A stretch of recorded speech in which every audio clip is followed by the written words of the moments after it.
Hello guys, ವಿಷ್ಣುವಿನ ದಿನವಾದ ಗುರುವಾರದಂದು ನೀವು ಈ ಕೆಲಸಗಳನ್ನು ಮಾಡುವುದರಿಂದ ಅಪಾರ ಧನಲಾಭವಾಗುವುದು, ನಿಮ್ಮೆಲ್ಲ ಇಷ್ಟಾರ್ಥಗಳು ಈಡೇರುವುದು.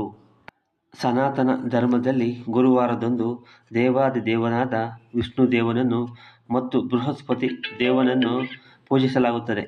ಈ ದಿನದಂದು ವಿಷ್ಣುವನ್ನು ಶಾಸ್ತ್ರೋಕ್ತವಾಗಿ ಪೂಜಿಸುವುದರಿಂದ ಮತ್ತು ನಾವು ಉಪವಾಸ ವ್ರತವನ್ನು ಆಚರಿಸುವುದರಿಂದ ನಮ್ಮ ಎಲ್ಲ ರೀತಿಯ ಅಭಿಷ್ಟಗಳು ಈಡೇರುತ್ತವೆ ಎನ್ನುವ ನಂಬಿಕೆಯಿದೆ. ಇದರಿಂದ ಭಗವಾನ್ ವಿಷ್ಣು ಮತ್ತು ಗುರು ಸ್ಮೃತಿಯು ಸಂತೋಷಪಡುತ್ತಾರೆ. ಈ ದಿನದಂದು ನೀವು ಭಗವಾನ್ ವಿಷ್ಣುವನ್ನು ಮೆಚ್ಚಿಸಲು ಕೆಲವು ವಿಶೇಷ ಕರ್ಮಗಳನ್ನು ತೆಗೆದುಕೊಳ್ಳಬೇಕು.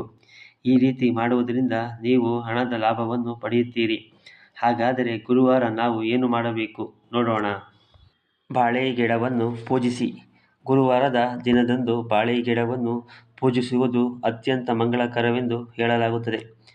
ಹಾಗಾಗಿ ಗುರುವಾರದ ದಿನದಂದು ನೀವು ಬಾಳೆ ಗಿಡವನ್ನು ಪೂಜಿಸಬೇಕು. ಇದರೊಂದಿಗೆ ಬಾಳೆಹಣ್ಣು, ಬೆಲ್ಲ ಮತ್ತು ಬೇಳೆಕಾಳುಗಳನ್ನು ಭಗವಾನ್ ವಿಷ್ಣುವಿಗೆ ಅರ್ಪಿಸಬೇಕು. ಹೀಗೆ ಮಾಡುವುದರಿಂದ ಗುರುಗಳಾದ ಗುರುದೇವ ಮತ್ತು ಭಗವಾನ್ ವಿಷ್ಣುವು ತುಂಬ ಸಂತೋಷಪಡುತ್ತಾರೆ ಮತ್ತು ಜನರ ಜೀವನದಲ್ಲಿ ಸಂತೋಷ ಮತ್ತು ಸಮೃದ್ಧಿಯನ್ನು ಬರುವಂತೆ ಮಾಡುತ್ತಾರೆ ಎಂದು ನಂಬಲಾಗಿದೆ. ವಿಷ್ಣು ಮತ್ತು ತುಳಸಿ ಪೂಜೆ.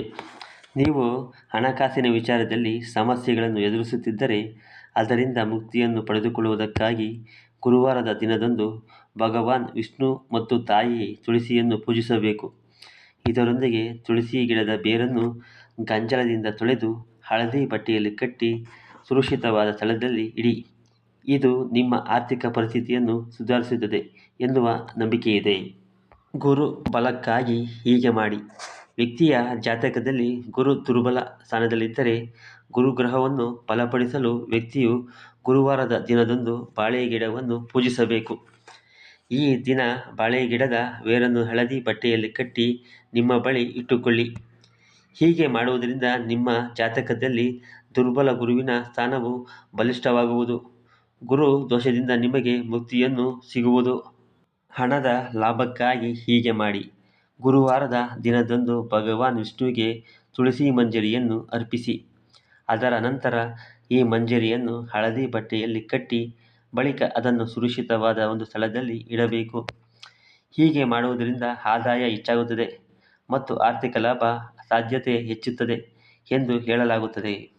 ಗುರುವಾರದ ದಿನದಂದು ನೀವು ಈ ಮೇಲಿನ ಕೆಲಸಗಳನ್ನು ಮಾಡುವುದರಿಂದ ಹಣದ ಲಾಭವನ್ನು ಪಡೆಯುತ್ತೀರಿ. ಜಾತಕದಲ್ಲಿ ಗುರುಗ್ರಹವು ಸದೃಢ ಸ್ಥಾನದಲ್ಲಿರುತ್ತಾನೆ. ಲಕ್ಷ್ಮೀ ದೇವಿಯು ನಿಮಗೆ ಸಂಪತ್ತನ್ನು ಅನುಗ್ರಹಿಸುತ್ತಾಳೆ.